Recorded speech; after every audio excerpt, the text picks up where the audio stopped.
నా పేరు తాతా నరసింహగౌడ్ అండి. వైఎస్ఆర్ కాంగ్రెస్ పార్టీ ప్రకాశం జిల్లా గౌడ విభాగం అధ్యక్షునిగా ఉన్నాను. నిన్న జరిగిన సంఘటన మా బీసీ నాయకులు మాజీ మంత్రివర్యులు జోగి రమేష్ గారి ఇంటిపైన దాడిని మేము తీవ్రంగా ఖండిస్తున్నాము.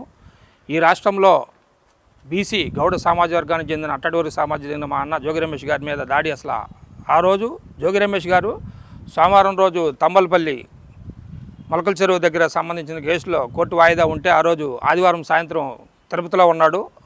ఎర్లీ మార్నింగ్ పొద్దున్నే కోర్టు కేసు చూసుకోవాలని జోగి రమేష్ గారు లేని టైంలో ఆ రోజు జోగి రమేష్ గారి ఇంటి మీద పెట్రోల్ బాంబుల దాడి చేసేటప్పుడు వాళ్ళ ఇంట్లో వాళ్ళ మిస్సెస్ గారు ఒక్కరే ఉన్నారు.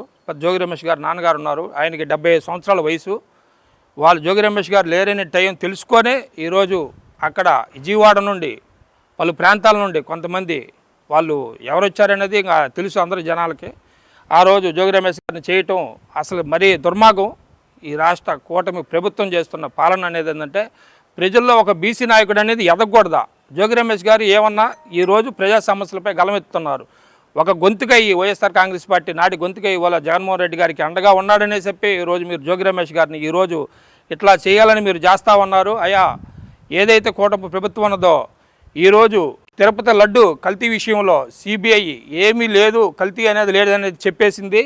అట్లాగే జనసేన రైల్వే కోడూరు ఎమ్మెల్యే అరవ శ్రీధర్ గారు ఒక మహిళపై అఘాత్యం చేసిన ఈ 2 విషయాలు, అట్లాగే వైజాగ్ ఎంపీ స్వయాన బాలకృష్ణ గారి అల్లుడు, ఆయనకి 54 ఎకరాలు వైజాగ్లో 5,000 కోట్ల ఆస్తి, దాన్ని ఎకరా 99 పైసల కింద ఈ రాష్ట్ర ప్రభుత్వం ఇస్తుంది.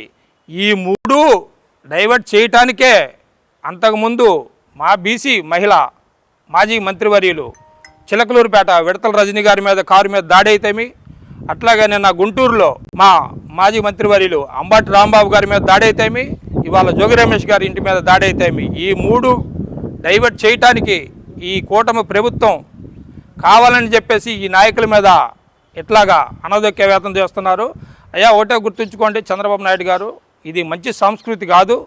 ఎందుకంటే ఈరోజు మీరు ఏదన్నా ఉంటే లా ప్రకారం చూసుకోండి, కోర్టులకు వెళ్ళండి, లేదంటే కేసులు పెట్టుకోండి. ఇలాగా ఒక మహిళ ఇంట్లో ఉన్నప్పుడు మీరు ఇంత చేయటం దారుణం. అంబటి రాంబాబు గారు ఏం చేశారు? వేరే పని మీద అటు కారు మీద వెళ్తున్నారు. కారు మీద వెళ్తున్నప్పుడు మీరు ఏం చేయాలి? మీ మహిళ గుంటూరు జిల్లా గ్రంథాలయ పరిషత్ చైర్మన్ ఒక ఆమె మాట్లాడింది, ఎంత పదజాలంగా అసత్య పదజాలంగా మాట్లాడింది. ఒకసారి మీరు చూసుకోండి వీడియో క్లిప్పింగ్స్. మేము చెప్తున్నా, మాకు మహిళలంటే మంచి జగన్మోహన్ రెడ్డి గారు కానీ మాకు కానీ గౌరవం ఉంది. ఆ మహిళ మీ గ్రంథాలయ జిల్లా పరిషత్ చైర్మన్ గుంటూరు, ఆమె ఎట్లా మాట్లాడింది ఒకసారి మీకు తెలుసు. అట్లాగే అంబటి రాంబాబు గారి ఇంటి మీదకి వెళ్ళేటప్పుడు గుంటూరుకి సంబంధించిన లేడీ మహిళా ఎమ్మెల్యే గల్లా మాధవి గారు ఆమె దగ్గర ఉండేసి ఎంతమందిని జనాభాను తీసుకెళ్ళేసి ఆమె ఫైట్ చేసిందో చూడండి. అంబటి రాంబాబు గారు ఉన్నప్పుడు వాళ్ళ ఫ్యామిలీస్ మెంబర్స్, వాళ్ళ మిస్సెస్ ఉంది, వాళ్ళ పిల్లలు 2 ఉన్నారు. ఒక మహిళల మీదకి ఒక మహిళలను పంపించారు. ఎంతవరకైనా కరెక్టు? ఇది కరెక్ట్ కాదని, ఇది మంచి సంస్కృతి కాదు. మీ పార్టీ అయినా మా పార్టీ అయినా మంచి సంస్కృతి కాదు. ఏదన్నా ఉంటే సరే లా ప్రకారం పోండి, చట్ట ప్రకారం కేసులు పెట్టుకోండి. కానీ ఈరోజు జోగి రమేష్ గారి ఇంటి మీద దాడిని, అంబటి రాంబాబు గారి ఇంటి మీద దాడిని, అలాగే చిలకలూరుపేట విడతల రజనీ గారి కారు మీద దాడిని మేము వైఎస్ఆర్ కాంగ్రెస్ పార్టీ ప్రకాశం జిల్లా గౌడ విభాగం తరపున పూర్తిగా ఖండిస్తున్నాం.